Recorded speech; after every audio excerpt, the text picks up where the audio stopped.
IEEE USA, past director of IEEE Region 6, and past chair of Santa Clara Valley IEEE section. And he's also very much active with other organizations such as SNIA and SMTE. Uh, for more information about the speaker, you can go on to www.tomcoughlin.com. And over to you, sir. Well, thank you, Asif. And I hope that everybody, that all of you folks who are listening here today, we read about what's going on with COVID in India. And so I hope that you and your loved ones are all safe right now. So let's see, I'm just going to get my presentation mode going here.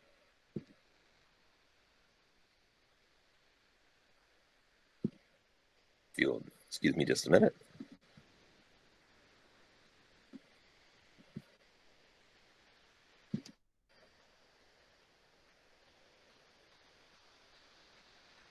And you see the presentation mode, not the presenter Yes, sir. mode, right? It's visible, Okay. sir. All right, very good.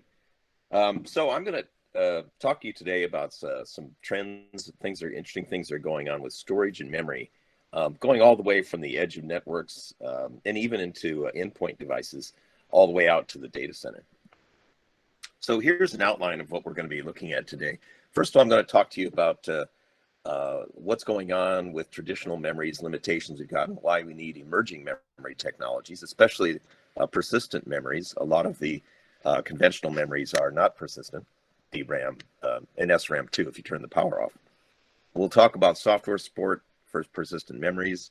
We'll talk about things that are going on in terms of computer architectures, and it's going on both for the storage side as well as on the memory side that will enable new ways to organize computing resources, disaggregating them, and then being able to compose infrastructure, virtual infrastructure out of those disaggregated and pooled resources to meet particular needs. Then we'll talk about a little bit into, without as much detail as that you might have, but on emerging non-volatile memory technologies, particularly 3D crosspoint, MRAM, resistive RAM, as well as ferroelectric memories and others. And then we'll talk about energy savings with persistent memories. We're going to talk about how these memories are being included, for instance, MRAM and resistive RAM, in actual products that are starting to come to market. Then we'll talk a bit about how you may be able to take that even to a next step, perhaps even going into the higher speed caches and that sort of thing as the volume of these memories increases, as their performance and power usage, performance increases and power usage declines with some of the new technologies. And finally, some projections for these persistent memories going towards the future, a summary and some references. So there's a lot of projections for the growth of data. There's one that's often quoted from IDC that there'll be 175 zettabytes of data generated annually by 2025, up from an estimated 59 zettabytes that were generated in 2020. So the amount of data that we produce annually is growing. And a lot of this actually comes from machines. So a lot of it's machine-to-machine communication. For instance, sensors and IoT devices. And a lot of this data that has the most value when processed real time. So this will have an impact perhaps on memory requirements, especially if you want to do, say, machine learning or AI on some of that data. But on the other hand, only a small percentage of all this data generated is going to end up being in long-term storage. So it's a lot of implications, especially on the memory side. And that's part of what's driving the movements we're going to talk about today. There also is again, use of more AI in more places. We're getting more sophisticated ways of using algorithms to help make decisions. And also power consumption as well as latency and data rates are important considerations in future system designs. This goes all the way from embedded devices to resources at the edge of networks and also in data centers. And that's why we want to look at memory technologies and new types of memory which will enable handling this data tsunami that's coming at us. So let's talk about why these emerging persistent memories are necessary. So the number of devices that can be put on a silicon die are they scale roughly with the lithography. That is the smallest feature, or the feature size that you can build on the semiconductor devices. And NAND flash has reached its limits on process scaling. NAND flash, or flash in general, can't scale with these process advances. NAND flash went to a 3D structure versus a planar structure a few years ago, when they were approaching 15 nanometer features on the planar size. Going below 15 nanometers, you just couldn't store enough electrons to have a reliable device on a flash memory cell. So they went from a planar flash to a 3D structure. But 3D is not cost effective in a CMOS logic process, for instance, if you're building an embedded device. NOR scaling stops with FinFET. Basically, smaller than 28 nanometer features, you can't do that with NOR scaling in these devices. You need something new to come in there. And NOR is a common memory. It's used for code. It's non-volatile memory. It's used in many devices for code storage, basically to help something boot up. It doesn't go away when the power goes off. Static random access memory, or SRAM, there's indications it may be, its scaling may be stopping, or there are limits on its scaling too, perhaps at 14 nanometers. And DRAM scaling has slowed since 2007. Also, DRAM uses a lot of power because you have to, with DRAM, it's basically a capacitor, and it leaks charges, and you have to refresh the data that's stored on the DRAM fairly frequently. So that takes a fair amount of power. And in some instances, up to 40% of a system power may be just supporting memory. But that's the refreshes and also moving data around, another topic that we're going to talk about. And standalone persistent memory applications with discrete devices are growing. And also with these both embedded and data center applications, especially with things like AI and other big data, that high density memory is needed. And if it has low power, that's great if you're on a battery. It's also very good if you're in a data center and you're trying to reduce your carbon footprint. So there's a lot of effort to commercialize several non-volatile memories that could replace current volatile memories, such as NOR, or DRAM and SRAM, and also to replace NOR for the code storage. And they can be applied to standalone memory chips as well as embedded memory. And there are products out there, as we'll talk about. And that could reduce energy expenditure, battery and low power devices, and also create more efficient data centers. These non-volatile memories will enable IoT devices and technologies at the edge in the cloud. And again, as we talked about before, they include MRAM, resistive RAM, phase change memory, and ferroelectric RAM. And there's other technologies out there as well. In fact, it seems sometimes like every other week there's a university or something that's coming up with some new memory technology that they're hoping will totally change the world. So let's take a look at some of the aspects of this. So semiconductor process shrinks have worked for decades to reduce costs, and that's illustrated on this chart on the left here. So we see here a process lithography that runs along the bottom on the left-hand side, and it shrinks as we move from the left to the right. It goes from 500 nanometers to 2 nanometers. The relative cost is on the vertical axis. Okay, so that's like the cost per bit, for example. And this historically, it comes down with a process shrink. Now, in the case of flash memory, let's say flash memory is, I believe it's a red line there that scales to a certain point and then it quits scaling. It has a problem. It's unable to scale, again, beyond a certain point. For NAND flash, it's about 15 nanometers, and it's said below 3D NAND was adopted. For NOR flash, it's about 28 nanometers. And as cost declines at that point, basically you can't shrink it anymore, and it's flat. There's no more cost declines you can get out of that.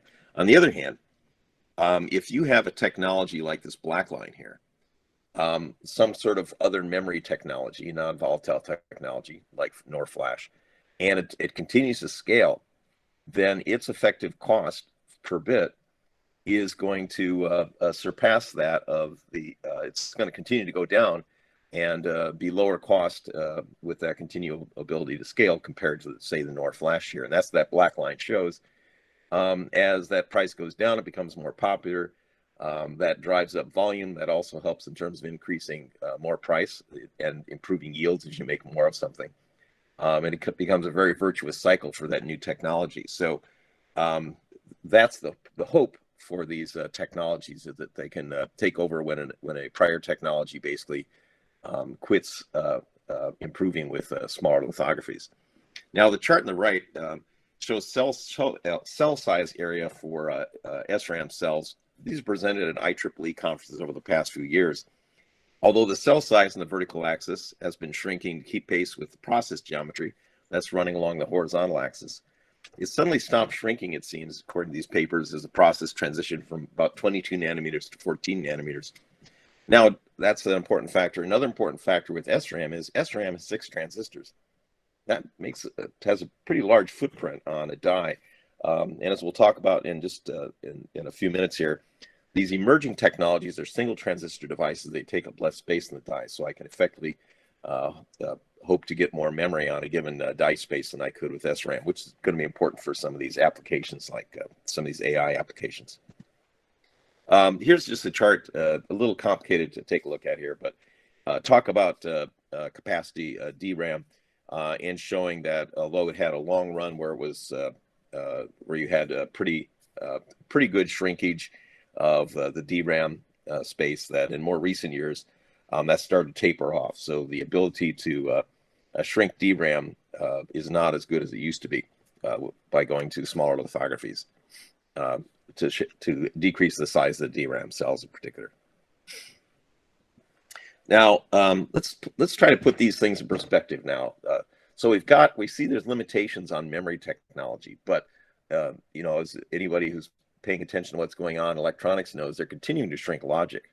So they're making smaller and smaller logic devices. So to show what this means to chip sizes and costs, I'm going to present an animated graphic. So this is a photo of an Intel processor chip made in a 45 nanometer process. Now you can see two different parts of this layout. The less regular part of the chip at the top is the logic part of the chip, and the lower half, which is very regular patterns, that's the SRAM used for the on-chip caches. So in the past, the entire chip would scale with process shrinks, as we illustrated here. As process moved down from node to node, okay, say from 45 to 20 to 32 to 22 and finally 14 nanometer, the die's area and cost would be half that of the prior generation. It follows a nice scaling curve, as you see here. Now, this assumes that the SRAM keeps pace with the process technology, though, and the prior slide shows that this doesn't happen at the 14 nanometer node. So we'll use the same chip again.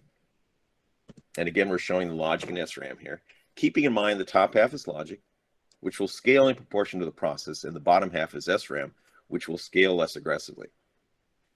So you can see in this series that the top half of the chip gets pretty small towards the end, but it only accounts for maybe 20% of the total area at the smallest process node, where it was close to 50% at the start. And yet the SRAM doesn't scale, resulting in a pretty large chip. In fact, the die size tends to level off at the end. The black line only indicates the height. The area of the chip would be roughly equivalent to the square of this figure. It indicates a very significant difference between if everything scaled the same and when the logic, or when the memory rather, does not scale the same. So the SRAM is causing the chip to be larger and as a consequence more expensive. If a mature emerging memory technology were readily available, then the SRAM would already have been replaced, you know, if you're going down to this 14 nanometer node. So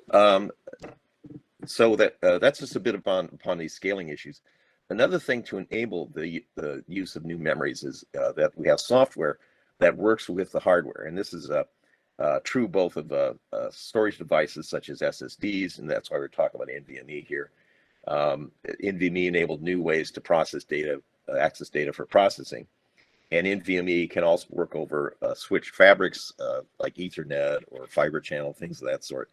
That can extend that model across the network. And NVMe is based on the PCIe bus in computers, and as a consequence, it's pretty fast. It basically enabled accessing the performance capabilities of flash memory versus the old SATA and SAS interfaces that were used for originally developed for hard drives were not.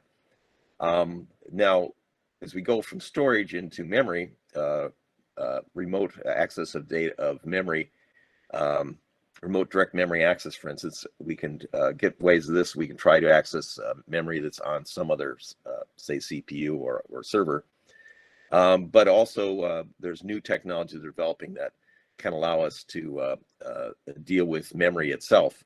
I'll get a little bit into that, not too much.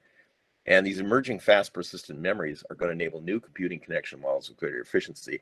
And we have to have software that enables that kind of connection. What we're showing here on the left-hand side is different ways in which we can access, say, persistent memory devices. That's the P device at the bottom. As you move from left to right, we go from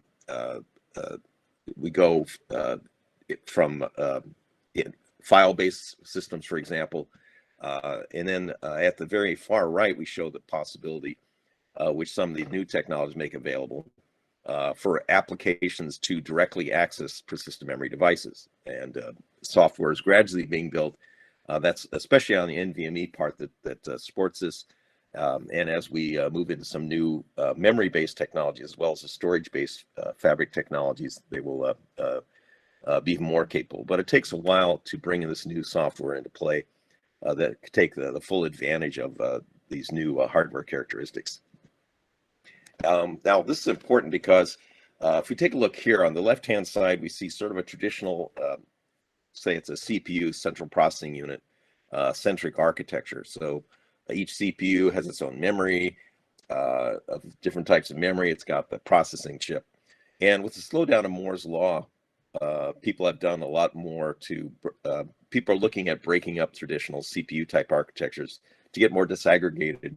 That is, accelerators and other special processing devices that work separate from the CPU and actually offload work from the CPU.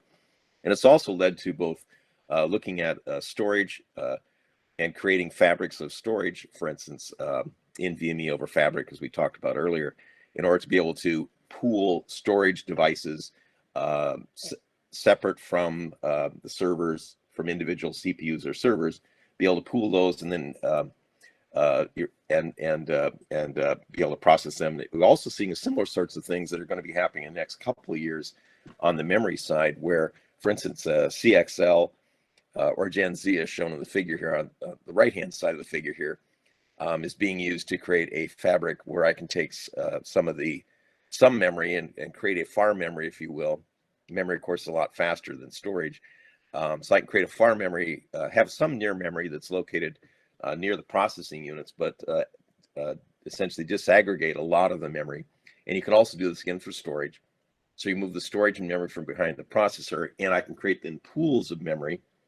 I can then manage those pools, create virtual, I can allocate resources to virtual machines that with memory and storage, and also with accelerators too, and processing capabilities. And I can address whole new classes of problems with large amounts of memory and create more efficient data centers. Now, the other thing it's enabling is heterogeneous computing capabilities. For instance, CXL can work with both DRAM based DIMMs, as well as with the Intel's Optane, which is a phase change memory technology, and can work with those. You can also include accelerators in these networks, and that's true both of these NVMe fabrics as well as these upcoming memory fabrics. So this is one of these memory fabrics, CXL. This is from a recent CXL talk that I listened to. And it shows CXL basically creates a switched memory architecture. So it's a serial switch memory architecture. It can be used for, this is a little bit complicated, but it's basically the top showing, access from the edge, then going through various levels of switching into the data center, and finally into the racks where all the equipment is. CXL is located within a rack, within a box itself, and it can allocate resources between hosts. Go into the right-hand side there, which are at the very top of this switch. For instance, CXL 2.0 switch, which can, on the right-hand side, the left part of the right-hand side, it's showing where it can allocate accelerator or memory resources then that are below that switch to individual hosts. So they basically are allocated, virtually allocated those resources. On the right-hand side, the right-hand part of the right-hand side, you can even go to a further level of disaggregating this content, where I can hosts can get access to some of the memory on multiple, say, memory devices. And that's kind of what's shown there. But it basically gives you an awful lot of these switch-based networks, give you a lot of capability then of reallocating this memory. Now, the CXL comes with some latency penalty in doing that. That's why we're saying this is more, it's faster than storage, but it's not as fast as the direct connect, say, DDR memory that's used on the computer system. So it gives you a little bit higher latency, but a lot more potential for storage and the ability to do this disaggregation and composition of memory as you need it. So a little bit more on this is that CXL that I mentioned before is backed by a big consortium. It's a switch memory channel enabling pooling of non-heterogeneous memory with various latencies and data rates within, say, storage boxes in a rack. It supports memory and accelerators. That's little specialized processors for resource pooling and allocation. The DDR channels, that's traditional memory bus, will continue to be used for low latency, at least through DDR5. And the question might be, DDR5 it's parallel access. The data rates are getting very high, and perhaps we need some new look at the interfaces we use. In the end, it's sort of a trade-off of a lot of different factors. But there are other technologies out there. There's high bandwidth memory, which is used, for instance, in NVIDIA, some NVIDIA GPUs. There also is technology called OMI, which comes out of some IBM server processing technology called OpenCAPI, but this open memory interface, which actually would be a switch network, also working off the PCIe bus, that might be used here. So in Gen Z is a technology that might be used to connect storage boxes, while CXL is used within the storage boxes. Again, this is for the far memory, whereas the DDR, it's high bandwidth memory, and this OMI are for what we call this near memory that's very close to the processor and has low latency. So let's look at some of these candidates for the persistent memory. They're all vying to replace NOR flash, SRAM, for some level of SRAM, for instance. They have a small single, they share some common attributes. They all have a small single element cell, which then promises a scale smaller than the current technologies, which can support small, inexpensive die, a lot of potential memory on that die, and also 3D stacking. They also promise to be easier to use in flash memory because they support write in place, no need for a block erase, and they have more symmetrical read and write speeds than, for instance, NAND flash. Finally, they're all non-volatile. The data doesn't disappear when the power is lost. They can all be used as a persistent memory. And these kind of technologies are necessary to be able to enable processor and computer scaling like Moore's law used to do. And those technologies, again, we're showing here a magnetic random access memory, phase change memory, resistive RAM, and also ferroelectric random access memory. A little bit about these technologies. And in practice, MRAM, there's a company called Everspin, which spun out of a company called Motorola, which you might be aware of. So they shipped well over 120 million standalone MRAM chips. A lot of these are small buffers and caches that people have built into devices where they need a little bit of non-volatile memory. They also partner with global foundries. They're building 300 nanometer wafers for Everspin's use, but they're also building licensed Everspin's technology for created embedded memory applications. A lot of focus on the automotive market. And some of the largest foundries, additional global foundries, TSMC, Samsung, are starting to ship spin tunnel torque MRAM products. And IBM uses Everspin MRAM in its flash core modules used in the storewise and flash system arrays. The phase change memory 3D crosspoint from Intel and formerly Micron. Intel began to ship NVMe SSDs in 2017. They introduced their DIMM-based products for the memory channel in June 2018. They're currently used in storage systems, and recently Micron said that they're getting out of 3D crosspoint memory. They're selling a lay-high fab, which builds products for both, actually for what they were working on and also for Micron. So there's negotiations going on what's going to happen to that and where Micron is going to be building its 3D crosspoint, but they apparently are still committed to the Optane technology. Now, a key issue in the adoption of these emerging memories is its pricing. And to capture a mainstream market, a memory must be cost competitive against the entrenched technologies. And that cost structure can only be achieved by going to high volume. products that don't reach this volume are only going to end up playing in niches because of their higher prices. A good example of this is the Micron Intel 3D Crosspoint memory. Let's show on the left-hand side. This is from the Optane DIMM announcement in 2018, showing an Optane DIMM device and where that fits in. It sort of augments DRAM. And on the right-hand side, we see a representation, a certain representation of memory storage hierarchy.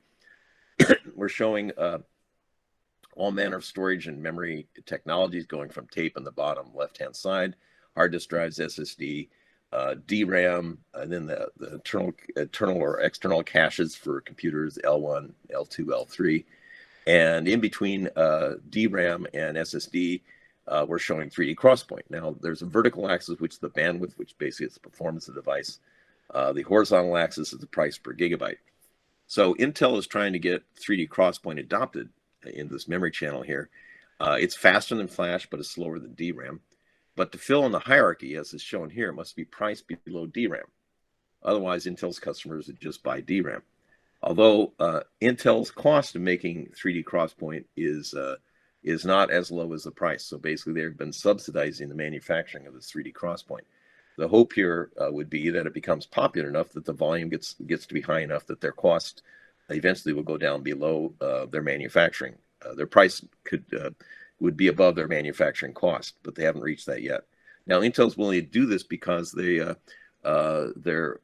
next generation server processors, their Ice Lake, for instance, they're using 3D Crosspoint as a way of creating performance and memory capacity advantage versus the competition like AMD. So, but it brings up an interesting thing about any of these technologies is the established technologies are made in volume. They're cheap because they're made in scale. And a new technology, the 3D Crosspoint, must be cheap to sell in volume. Intel does that by subsidizing it. But on the other hand, a new technology like 3D Crosspoint must sell in volume to get cheap. So there's kind of a chicken and the egg problem here that all these memories face in terms of getting acceptance. And that's true of all these emerging memories. They have to face this issue. And that's why many memories or many technologies in general never get to the volume where they can displace the current conventional technologies. So let's take a look at a little bit further into actual devices and advantages here. Embedded MRAM saves power, as you can see on the left-hand side here, while reducing the chip size and cost, as you can see on the right-hand side. Embedded MRAM shrinks smaller than SRAM and Flash. It's a one transistor MRAM bit cell smaller than a standard 6 transistor SRAM bit cell. MRAM can therefore replace embedded SRAM and NOR since it offers lower power, lower cost, and higher density.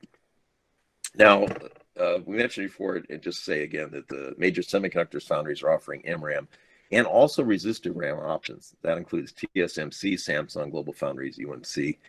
On the MRAM side is currently spin tunnel torque MRAM technology, which actually is a technology that's also used in the read sensors for hard disk drives. But there's other technologies such as spin orbit torque and also some voltage controlled magnetic anisotropy and voltage controlled other MRAM technologies that are seen as the next generation type of technology that could be faster and take even lower power to operate, and therefore could compete against lower level cache such as SRAM. And if you can get the volume high enough, because DRAM is made in high volume, potentially even DRAM due to its higher performance and lower power requirements and its very good endurance. So some examples of the kind of products that have come out here, TSMC in particular, in this last year or so, several companies have announced products been built by TSMC. And microcontrollers, ASICs, and other system on chips are going to be leading in the use of these persistent memories, especially for embedded applications. They need a NOR flash replacement, and that's already driven these foundries to develop emerging memory technologies. But in addition, since MRAM is smaller than SRAM and faster, and it's about as fast as some of these higher level, slower SRAM. It can supplement or replace SRAM to provide more memory. And this is one of TSMC's customers, Ambiq, is developing chips enabling the next generation of battery-powered, always-on voice recognition IoT endpoint devices. And that brings up another thing. If they're battery-powered, having that non-volatile memory allows more power-saving states and things of that sort. They're using TSMC's 22-nanometer ULL process. And this figure shows a block diagram showing features, but in particular, if you look at the lower left-hand side, there's 2 megabytes of MRAM, along with up to 1 megabyte of SRAM being used here. And this is one example of some of the products that are just coming out. Another company called Numen has this deep neural network accelerator chip, actually targeted for use by NASA for distributed computing in space. Of course, if you're in outer space, say you're on the surface of Mars, you have latencies of several minutes or even more potentially between communication between the Earth and the spacecraft.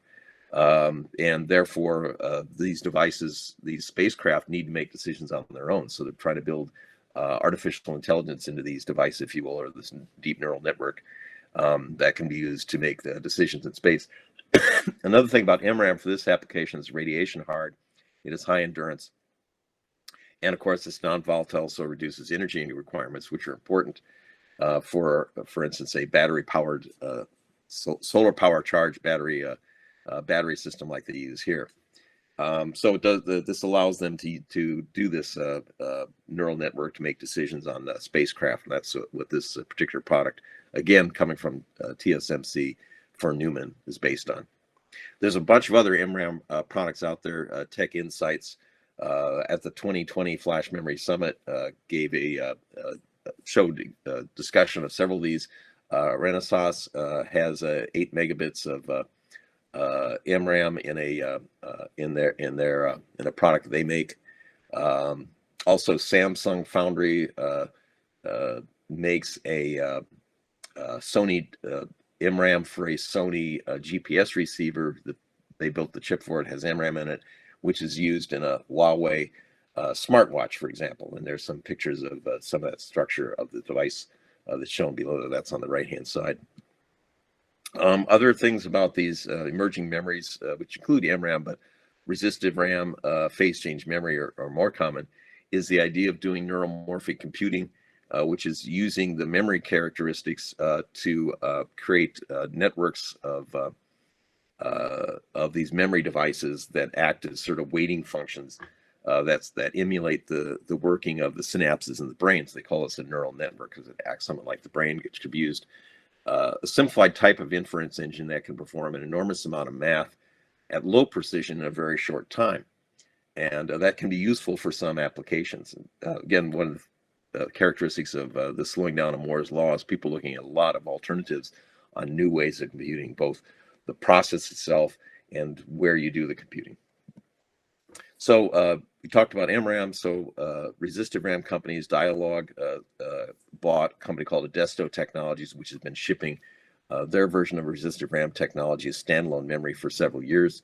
The Dialog said they're going to license that technology to global foundries. ARM spun out Surfy Labs, which has a resistive memory technology that they developed. It's also a joint development project came out of ARM as well as Symmetrics Corporation. TSMC is the largest foundry in the world based in Taiwan.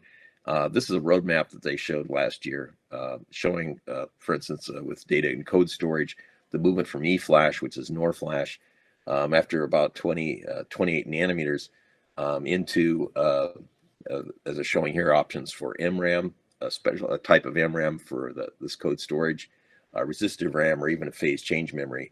Although the things that they seem to be offering now, we're seeing more are the MRAM for this, and also maybe some resistive RAM. In the not too far future, maybe at 14 nanometer, they're looking for a new type of MRAM that could be displacing SRAM, the higher performance SRAM than the lower level cache, and so that's shown on here.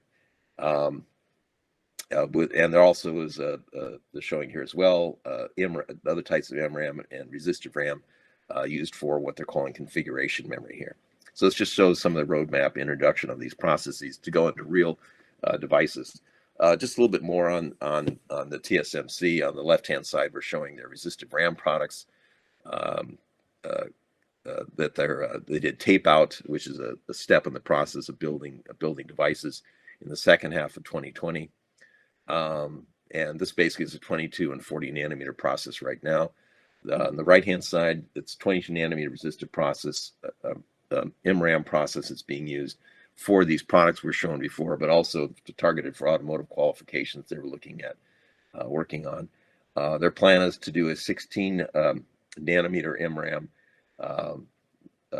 by Q4 of this year, and then more of a SRAM like in Q4 of 2022. And that's SRAM for the lower level, higher performance cache.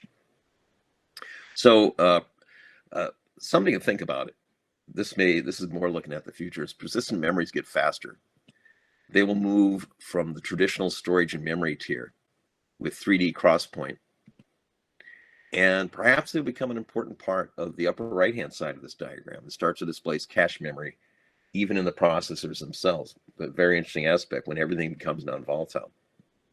So benefit of persistent caches, lower energy consumption. And this runs from everything from embedded devices, and especially in the data center, faster transactions, and it can provide significant value for these different applications. Just some quick examples. These are a bunch of different programs.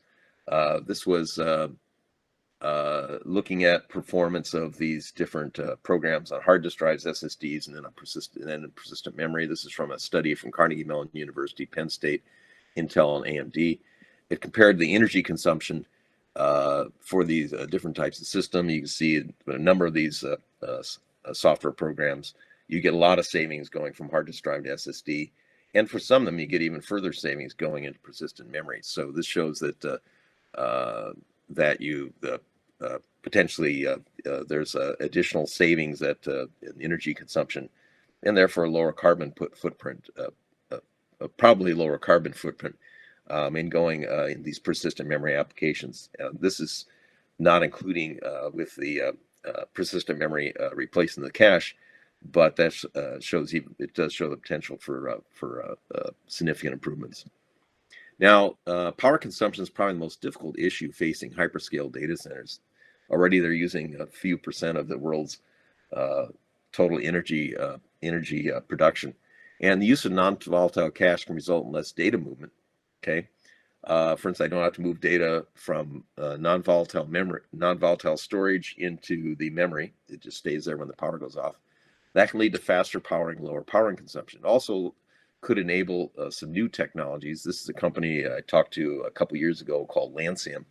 They're building portable data centers that could be put next to intermittent power sources, like wind farms. They're based in Texas. Apparently, have a lot of wind there. Those data centers are pausable data centers. They stop their processing when the wind power drops.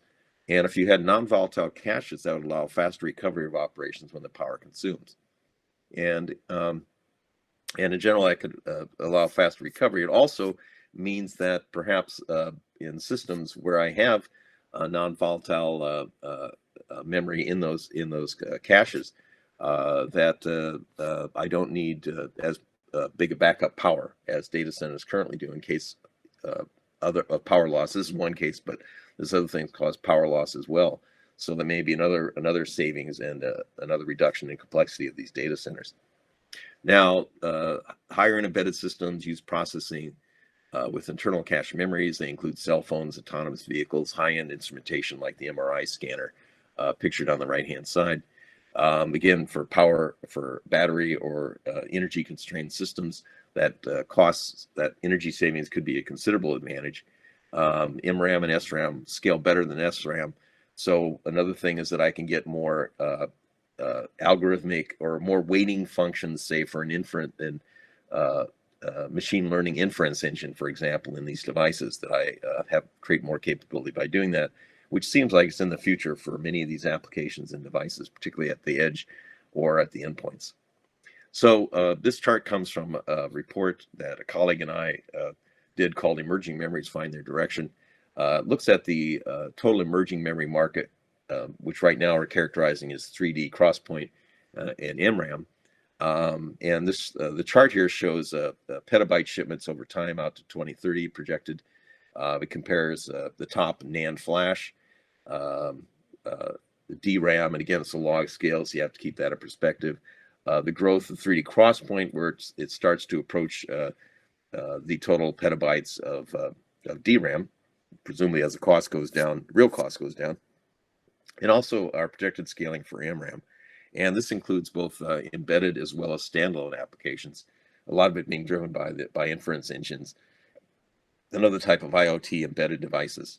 And we're projecting that by 2030 that this market of these new memories could exceed $36 billion. So in summary, lithographic scaling is limited the use of NOR flash and possibly SRAM for high density embedded devices. DRAM scaling is also slowing down. We need some new memory technologies to help us keep pace with the demands of big data and with the limitations of what we can do with processing technology to be able to handle that big data. Persistent memories that scale beyond NOR, flash, and SRAM are now available.